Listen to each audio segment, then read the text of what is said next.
Hi guys, welcome to today's video. We are going to be doing a hair Q&A. I posted over on my Instagram and let you guys ask me some questions. I'll try to answer as many questions as I possibly can, but before we get into the video, don't forget to subscribe down below if you have not already, and you can also come join me over on Instagram and Twitter. They're linked down in my description box. So excuse the morning voice, and this is not my best hair day, I'm gonna be real with you guys, but I had already planned to film this video today and I slept on wet hair, so what can I say? Tip number one, don't sleep on your wet hair unless it's plopped. But even then, sometimes it can fall out. So one of you guys asked what my favorite products are, and I'm gonna be doing a whole video on that. I should have an updated hair routine coming up soon, but then I also wanna do like a current favorite products so I can talk about a few more products and just tell you guys what I've been loving. You guys know I love the Briogeo Curl Charisma Cream. I love the Curl Talk Mousse. There's just a lot, so I do want to do a whole video on my favorite products for wavy curly hair. What's your favorite hair mask? Now, if I was just going by what I use for like my lightened hair, I love Olaplex. It's so great if you have lightened your hair or bleached your hair, and it just really helps to repair the bonds in your hair. I'm not sure all the science behind it, but I do notice a considerable difference when I use that mask. But just in general, one of my favorite hair masks is the Shea Moisture Yogurt Protein Mask. That one is really good for all hair types. I just love Shea Moisture masks in general. I feel like they have great masks for all different types of hair. They're super moisturizing and they're affordable compared to a lot of other high-end hair masks. So definitely look into the Shea Moisture hair masks. When your hair isn't behaving like you'd like, how do you figure out what it needs? Obviously, my hair is gonna act differently depending on what it needs, and for me, I feel like I've kind of learned and figured out what it needs based on how it looks. I'm not a professional and I don't know everything, but I feel like from experience, I've kind of learned. I've noticed that if my hair is really crazy, frizzy, dry, a lot of the time I will have a protein overload. Now, if you don't use protein at all in your hair, that's probably not the case, and it could be a number of other things, like you could be under moisturized and things like that, or you could just have a lot of damage in your hair. But for me, a lot of the time that means that I have a protein overload, because I do tend to use products with protein in them, and I really like protein in the right amounts, but sometimes I end up doing too much and my hair just ends up getting dry and crazy and frizzy. So that's definitely always something I consider when I have like dry, frizzy kind of hair, that I might have a protein overload. Whereas when my hair is limp and I'm just not getting the definition I want, it's usually because I have a moisture overload, and it could also be product buildup and I just haven't clarified in a while. But a lot of the time for me, it is moisture overload. Just because I love moisturizing products, my hair loves moisture, but sometimes if I'm just using too much, it can make my hair really limp and I end up not having the definition that I want. So this question could have a million answers, but if you do enough research and you figure out your own hair and start to learn how it works and everything, sometimes you can just tell what it needs based on how it looks. And doesn't mean you're gonna get it right the first time, but if you do some research, like I said, and just figure out how your hair specifically reacts to certain things, that can help a lot. Favorite heat shield for hair? Obviously, I don't heat style my hair that often, but when I do, my current favorite is the IGK Good Behavior Spirulina Protein Treatment. I'll try to have it linked down below. It's really good, really smoothing. If you are going to be heat styling your hair anyway, you don't want to have that frizz, and you want your hair to be smooth, and I feel like that one's really great. And obviously it also protects your hair from heat. Your current styling routine. I'm going to be doing a whole video on my updated styling routine, so I should have that up this month, so stay tuned. Do you air dry or diffuse? Personally, for me, I like to air dry most of the time. I diffuse sometimes when I need to get out the door quicker, so I want my hair to dry a little bit more, or when I'm doing more clumpy hair, so I want it to dry faster so that I'm not like breaking up the clumps while I'm going about my day. It just depends, but for the most part, I usually will air dry. I just prefer it personally, and it's also just because I'm so lazy, to be honest. Like, that's the main reason. I'm pretty lazy with my hair. Even though I have a YouTube channel, you guys, like, I can definitely do the easier route with a lot of things. How did your routine change from longer hair to shorter hair? I don't know how much really changed. Honestly, it's been so long since I had long hair that it's kind of hard to say, but I know one of the big things was plopping. I do sometimes plop my hair every once in a while now since it is growing out. But when my hair was shorter than this, I definitely didn't plop because it would just stretch out the hair in the back of my head and it would be uneven. It just didn't work for short hair, for me personally anyways. I personally only plop when I have longer hair. So that was one thing that changed for me because I used to plop all the time before I cut my hair. And then also, honestly, just getting a different haircut, which I did when I got shorter hair.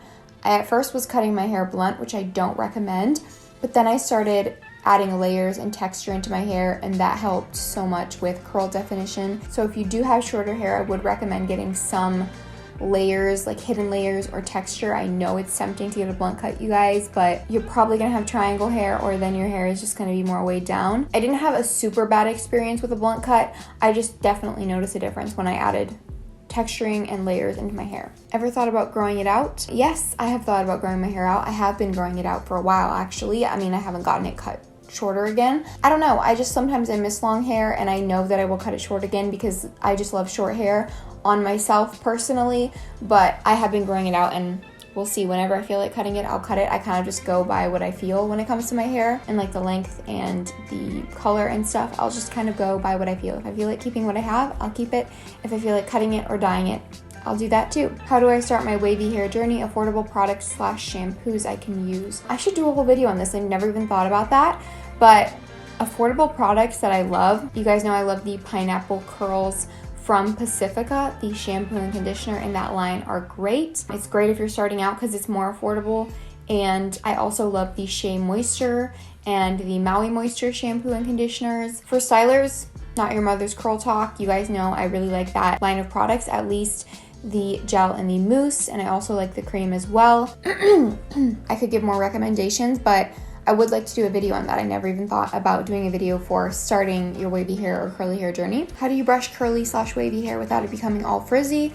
Personally, I recommend brushing it in the shower. You can brush it before you get in the shower. I used to do that all the time, you guys know. But I have started detangling with a wet brush in the shower. I just prefer it to my wide tooth comb, which I never thought I'd say, but here I am. And so I will use a conditioner and just detangle my hair with my wet brush in the shower while it's wet, and then it does not affect my hair at all. It doesn't get frizzy, and it gets all the knots out and keeps my hair smooth. So definitely recommend detangling before you get in the shower or while you're in the shower, and then after that, just let it go. I promise you, your curls or waves will thank you. Can a guy be professional in the workplace with curly hair? Personally, I don't think straight or curly hair should be more professional. Like, I think it definitely should just be whatever your natural hair texture is or whatever you feel the most comfortable in. Yeah, I don't know why curly hair or naturally curly hair wouldn't be considered professional. I know I've heard India Batson say that when she's on set and she's working on a movie or a TV show, they don't use her naturally curly hair, at least not all the time, which I don't know why. I feel like when you have really nice natural hair, why not just leave it? I don't feel like it's less professional, but that's just my opinion. How to teach my hair to be more ringlety and also hold waves perfectly. So something that I haven't tried personally, but I just thought of this, is I've heard a lot of people recommend finger coiling, and I would recommend looking up a tutorial, doing your own research on that, seeing how it works for you. I haven't tried finger coiling because I haven't taken the time. I know it takes a while, but if you have the time and you want to try it out, let me know if it works for you, because I would be curious. Apparently it's helped a lot of people get more defined waves. And then also another random thing to note, someone that I watch here on YouTube, her name is Melinda. She does wavy hair videos as well. In some of her older videos, I saw that she had said her hair was like going flat. She was losing her wave definition and she didn't know why. And she started using the Kinky Curly, what's it called? Kinky Curly Not Today leave-in conditioner. And that has been at the top of my list to try. So that's my next product I want to try out. I will have it linked down below if I can find it. She said that brought her waves back, so I don't know, maybe try that out. Favorite hair oil? You guys know I have loved the Verb hair oil for so long. It's definitely always been my go-to, but I have been trying one out lately that I love so much.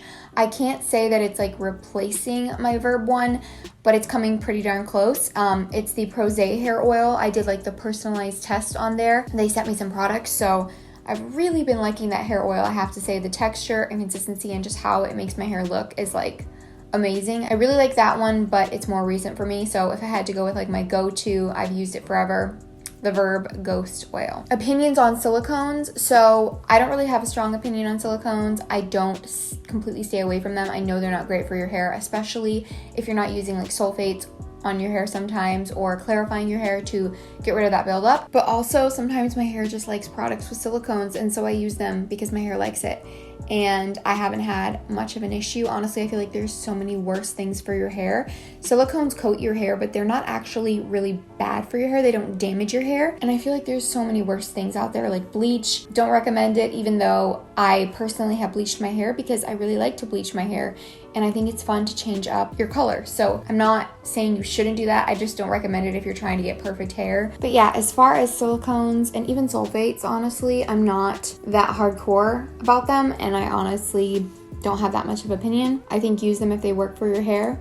If they don't, don't. And that just takes some figuring out, honestly. I love you and your tutorials and your hair.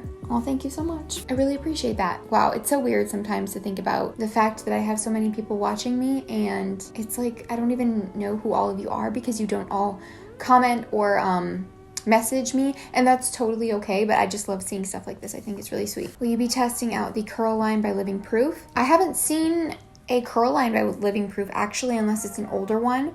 If it's newer, I haven't seen it. I haven't looked that much into their products, but I should, because if they have a curly line, then you know, I'm all about that, but I haven't seen it and I haven't planned on testing it out. So we'll just see. I have so many different products that I could be trying out all the time that you guys recommend me or that get sent to me, and it's just a lot. So to be hair here, having trouble maintaining curl/volume as hair grows and curls fall. Maybe try, like I said earlier, getting some hidden layers and some texturizing in your hair, because I know that that is one of the things that always helps me. Like naturally when your hair grows, your curls just kind of fall a little bit more. They're not quite as bouncy because your hair isn't as short, and that's normal. So I think the trick in this case is to find the right cut for your hair as your hair is growing out. Any tips for damaged hair / how to get your curls back from bleaching? I went blondish. I know the struggle. The second or third bleach I did on my hair was a little intense and it needed some repairing. So I definitely recommend Olaplex, like I said before, for bleach damaged hair. And then also just moisture masks. Like seriously, after I bleached my hair for like at least a month straight, I was so good with my hair. Like I wouldn't use heat on it. I tried to rinse with cold water. I was a lot more careful with my hair, I feel like, because I just wanted to repair it from that bleach damage. So I used a lot of Olaplex masks and moisture masks and stuff, and honestly that's just what I did, so that's what I recommend. It took me a little bit of time to get my hair back to normal, and obviously it wasn't going to be perfect, but it definitely helped a lot to do a lot of masks and just use a lot of Olaplex. I'm sorry that the lighting is going in and out, guys. I'm sitting in front of my windows, so it's just natural lighting right now, and I know the sun's gone and it's looking a little dark, so I apologize for that. But I'm going to answer my last question and go, because this video is getting kind of long. So this one says, what are the best ways to refresh without water? And I am going to do a whole video on my updated refresh routine, because I've been doing a little bit more of a quick version, something a little bit different. So I do want to do a video on that. But I have mentioned a few times, you guys, that I use like the InnerSense I Create Waves or the Weedad Reactivating Mist, or just a light mist like that. I've also been trying another one out recently. I'll let you guys know how I feel about it. I've only tried it a couple times, but I really just like to use like a reactivating spray or mist like that. That's probably what I would say the best way is, if you don't have access to water, to just take a mist with you in your bag and kind of spritz it all over your hair. That's like a very quick way of doing it. But yeah, I guess that's going to be all the questions that I answer in today's video. Hopefully this video isn't too long. Hopefully it helped you out or you learned something from it. I know it's kind of all over the place. Like I said, I have morning voice because I woke up not too long ago and I have to be going out the door, so I've got to go. But I really hope that you guys will subscribe if you have not already, and also come follow me over on Instagram and Twitter as well. They're linked in my description box. Thank you guys again for watching. I love you, and I will see you next time. Bye.